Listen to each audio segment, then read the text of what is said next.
Han pasado cosas muy raras desde que ocurrió el lamentable incidente en una de las congregaciones más grandes del mundo, conocida como Lakewood, dirigida por el predicador Joel Osteen y Danilo Montero.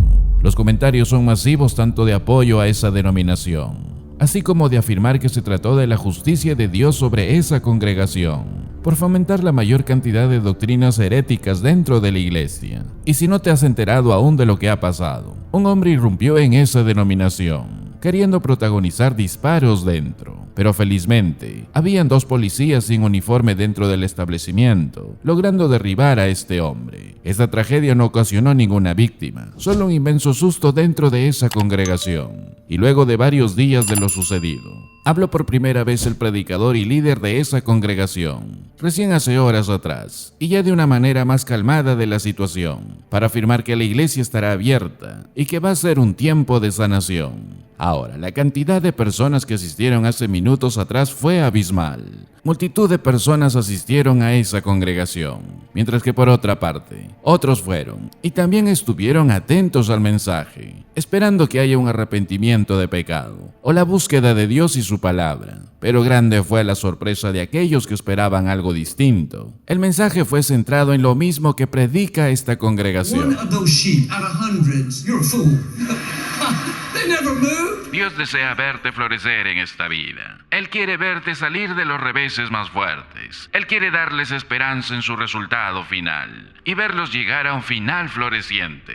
Es posible ver tus sueños cumplidos. Es posible escalar a nuevas alturas. Es posible abrazar tu destino.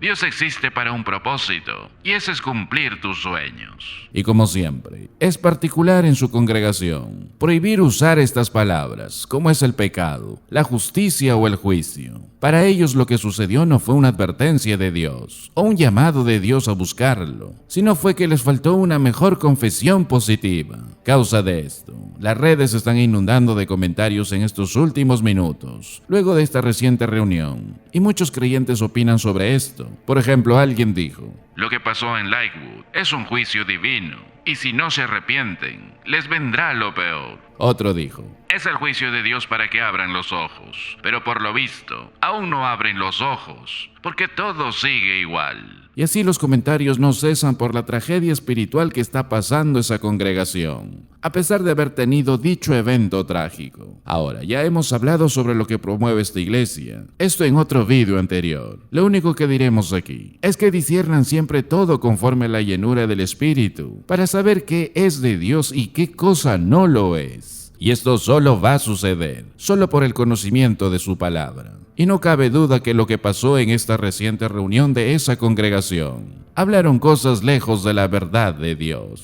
Y recuerda, no es la única que existe así en este planeta. Hay muchos dentro del gran mundo del cristianismo que no conocen a Dios y se burlan de Él. Se burlan de Dios al negar la veracidad de las Escrituras, negar la autoridad y la inerrancia de las Escrituras. Se burlan de Dios de muchas formas, de múltiples maneras. Se burlan de Dios agregando a las Escrituras ideas que tuercen y pervierten el mensaje de la Biblia, y muchas cosas más. Y la pregunta que nos hacen es si lo que sucedió con esta tragedia es acaso el juicio de Dios sobre esa congregación. Dios puede actuar de muchas formas, y Él actúa en todo bajo su perfecta voluntad.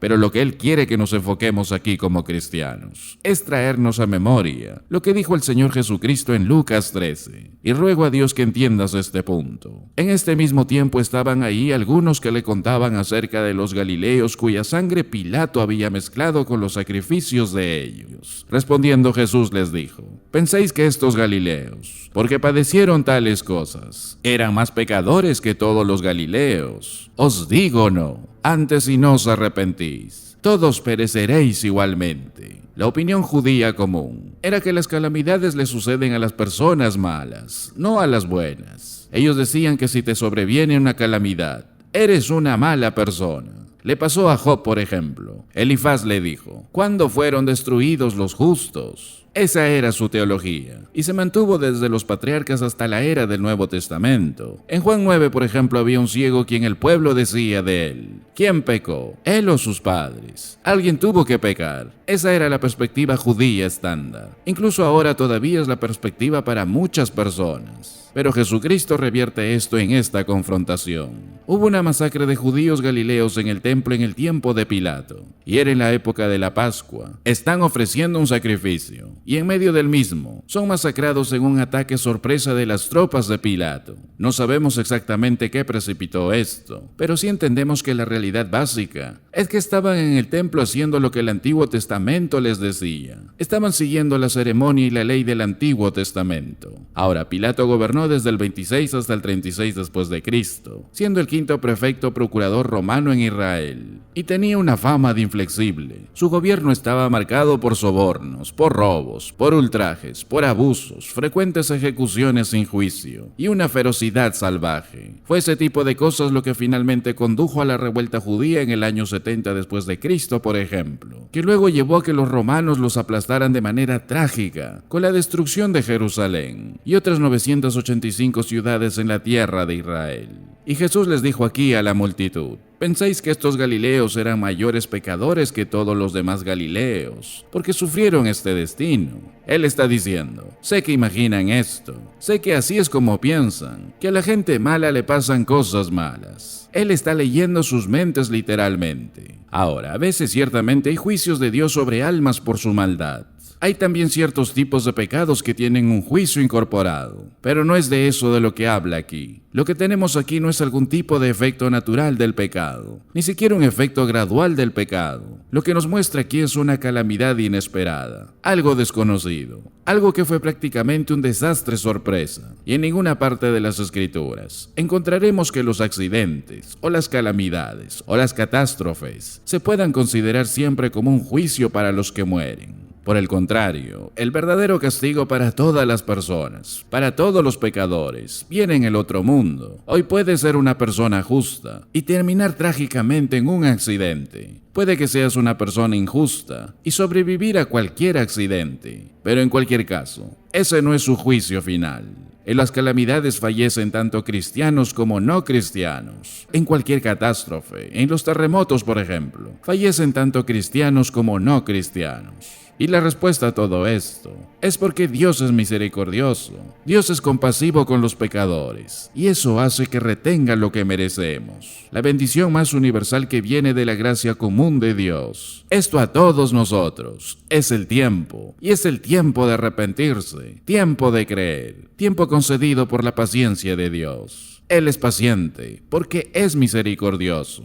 Éxodo 34 dice: el Señor, fuerte, misericordioso y piadoso, tardo para la ira, y grande en misericordia y verdad. Pero el siguiente versículo dice: pero de ningún modo dejará impune al culpable. Él es justo y compasivo. Dios se detiene del juicio que merece dar a los pecadores, y en lugar de ello, nos da un tiempo prestado. Y la razón por la que los pecadores viven es por esa misericordia. Pero esa misericordia tiene límites. El Salmo 133 dice: para siempre su misericordia. Esto lo dice 21 veces. Pero esta misericordia no dura para siempre para todos. Y estos versículos lo aclaran. Mas la misericordia del Señor es desde la eternidad y hasta la eternidad sobre los que le temen, y su justicia sobre los hijos de los hijos. La misericordia eterna, la bondad amorosa eterna, pertenecen solo a aquellos que aman y adoran a Dios. Todos los demás viven con misericordia limitada, con su paciencia limitada. Y la paciencia de Dios con ellos tiene un propósito. Es una oportunidad que está dentro de esa paciencia y que nos dice en Romanos 2, que está dando este tiempo para que la gente se arrepienta. Pero a causa de tu terquedad y de tu corazón impenitente, estás acumulando ira para ti mismo en el día de la ira y de la revelación del justo juicio de Dios. Por esa razón, como hijos fieles, tengamos esa misericordia que el Padre tiene para con los demás. Eso no significa que demos la bienvenida a sus herejías, ni a sus malas enseñanzas bíblicas, sino orar por ellos, amarlos, y si está en nuestra facultad, exhortarlos para que sigan el camino bíblico de la rectitud. A nosotros no nos corresponde decir si es el juicio de Dios, porque eran pecadores o no. Nuestro deber no es mandar al infierno a las personas, sino de proclamar su verdad a las almas que van rumbo al infierno, para que en la voluntad de Dios puedan salir de ese camino. Y al final, solo Dios sabe quiénes lo seguirán, o quiénes están acumulando ira para el día final. Y si hoy fomentan engaño, digamos como Cristo dijo: Padre, perdónalos porque no saben lo que hacen. Y advirtamos a los que podamos de estos engaños que llevan a condenación.